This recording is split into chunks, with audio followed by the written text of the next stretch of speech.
last time. Hi, how are you? There's no press here, you know? No, very little. We get very little. They don't like covering us. But they like you in a very special way. They like us. Thank you very much. It's a great honor to have Prime Minister Netanyahu and Mrs. Netanyahu with us. They've been friends for a long time. We have, I would say, probably the best relationships right now with Israel that we ever had. I think we're as close now as maybe ever before. Jerusalem was a wonderful thing, and I know it was very much appreciated in a big part of the world, not just in Israel, in a very big part. So that was a decision that I had to make. Many presidents were discussing whether or not to make that decision, and they promised it in their campaigns, but they never were able to do what they should have done. So I was able to do it, and I think it's something that's very much appreciated in Israel, but far beyond Israel. We are very close on trade deals. We are very, very close on military and terrorism and all of the things that we have to work together on. So the relationship has never been better. And Mr. Prime Minister, Mrs. Netanyahu, it's a great honor to have you. Thank you. Thank you very much. Thank you. Thank you. Thank you. Great honor to be here. Mr. President, Donald, Melania, Sarah and I want to thank you for your extraordinary friendship and hospitality.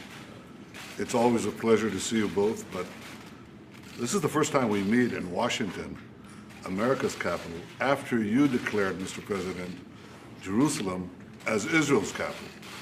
And this was a historic proclamation, followed by your bold decision to move the embassy by our upcoming National Independence Day. I want to tell you that the Jewish people have a long memory. So we remember the proclamation of the great king, Cyrus the Great, Persian king, 2,500 years ago. He proclaimed that the Jewish exiles in Babylon can come back and rebuild our temple in Jerusalem. We remember 100 years ago, Lord Balfour, who issued the Balfour Proclamation that recognized the rights of the Jewish people in our ancestral homeland. We remember 70 years ago, President Harry S. Truman was the first leader to recognize the Jewish state. And we remember how a few weeks ago, President Donald J. Trump recognized Jerusalem as Israel's capital. Mr. President, this will be remembered by our people throughout the ages. And as you just said, others talked about it. You did it. So I want to thank you on behalf of the people of Israel. And I also want to I look forward to our discussions on both challenges and opportunities. If I had to say what is our greatest challenge in the Middle East to both our countries, to our Arab neighbors, it's encapsulated in one word: Iran.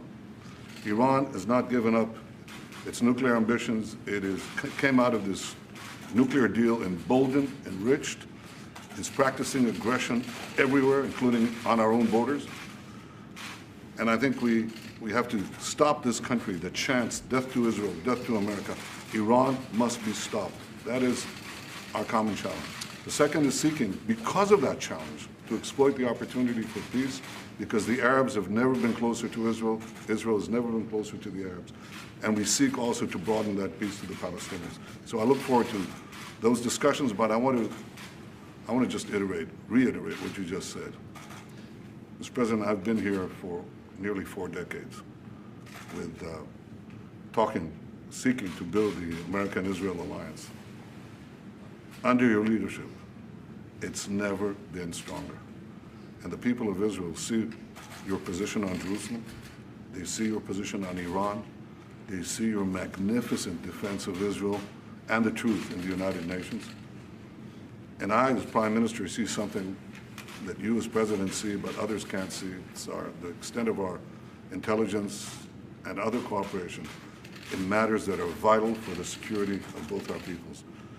And Mr. President, I just want to say thank you for your leadership, and thank you for your tremendous friendship. Thank you. Thank you very much. Thank you.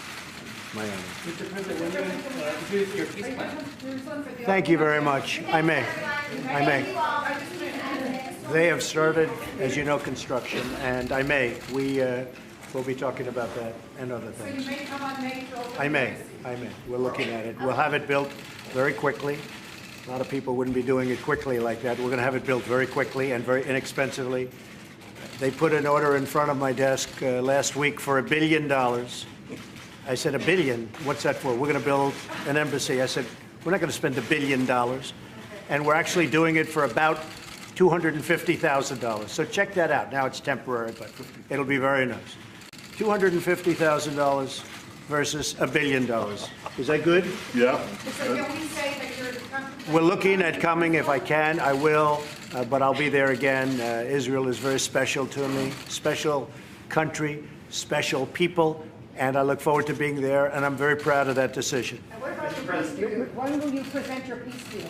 But we're going to see. We're working on it very hard, and we'd like to. Look, it would be a great achievement, and even from a humanitarian standpoint, what better if we could make peace between Israel and the Palestinians? And I can tell you, we are working very hard on doing that, and I think we have a very good chance. And the biggest difficulty that anybody's had, you look over 25 years, nobody could get past, number one, Jerusalem. They couldn't get past it. We've taken it off the table. So this gives us a real opportunity to do peace. We'll see how it works out. The Palestinians, I think, are wanting to come back to the table very badly. If they don't, you don't have peace. You don't have peace. If they don't, you don't have peace, and that's a possibility also. I'm not saying it's going to happen. Everybody said this is the hardest deal to make of any deal. Whenever you have a hard deal, like in business, you say, oh, this is almost as bad as Israel and the Palestinians. You use it like as an example. This is the hardest deal. This is years and years of opposition and, frankly, hatred and a lot of things involved in this deal, beyond the land. And I will tell you that if we could do peace between Israel and the Palestinians, that would be a great thing for the world. It would be a great thing for this country and for everybody. So we're working very hard on it. We have a shot at doing it. Thank you all very much. I appreciate it. Thank you. Thank you very much. On trade. Thank you Ryan very says much. he's worried about a trade war. Are you going to back down on the tariffs? No, we're not backing down. Mexico is, we've had a very bad deal with Mexico, a very bad deal with Canada. It's called NAFTA. Our factories have left our country. Our jobs have left our country for many years. NAFTA has been a disaster. We are renegotiating NAFTA, as I said I would. And if we don't make a deal, I'll terminate NAFTA. But if I do make a deal, which is fair to the workers and to the American people, that would be, I would imagine, one of the points that we'll negotiate. It will be tariffs on steel for Canada and for Mexico. So we'll see what happens. But right now, 100%, but it could be a part of NAFTA. And I understand, I just got a call from the people who are right now in Mexico City negotiating NAFTA. Mexico and really Canada want to talk about it. But if they aren't going to make a fair NAFTA deal, we're just going to leave it this way.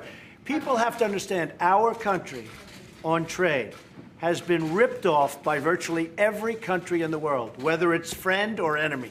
Everybody. China, Russia, and take people that we think are wonderful, the European Union. We can't do business in there. They don't allow. They have trade barriers that are worse than tariffs. They also have tariffs, by the way, but they have trade barriers far worse than tariffs.